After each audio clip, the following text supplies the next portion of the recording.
We're going to take a look at two methods that you can utilize to filter your pivot table results. And I'm going to break this into two separate videos. The first one is going to be the filter tool built into the pivot table, and it's been around a set of pivot tables ever since I can remember within Excel. Now, before I get in there and filter it, my chart is right smack on top of my pivot table. So I'm going to move that chart, but keep in mind, and I'll bring it back in occasionally, is we filter the pivot table, the chart is getting filtered as well. Okay, so keep that in the back of your head. Let's just move the chart off the screen here. And second thing I'm going to do, I'm going to remove my head so we can see the field list, is let's get rid of the year. Let's remove year out of there just so we're looking at something more simple. And I can put my chart back up there as well. All right, so now filtering your pivot table results. Again, keep in mind this is based on that list, that original sales data list, right? It's got all of those records.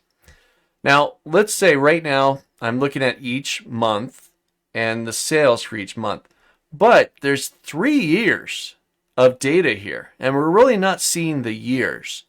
So I'm going to grab the year field, and I'm going to drag it down into the filter section. All right, so now we got this new section of the pivot table. It's right here. We also got it showing up on the chart that now allows us to filter the results by year.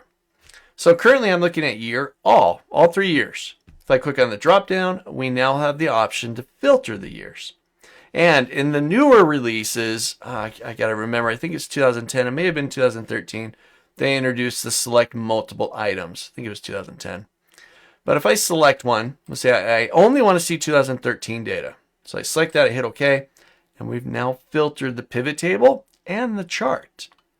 Say, maybe I want to compare 2013 and 15. So let's get both of those inside there. And now I've got both sets of data for 2013 year and 2015.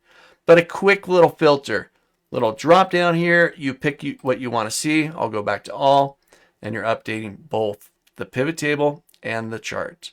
Very cool, right? Just a couple clicks in the mouse and you're able to filter that data. I did it by year, but maybe I want to do it by product or salesperson or by region. We can drop those in there. You can even drop multiple filters into the filter section of your pivot table.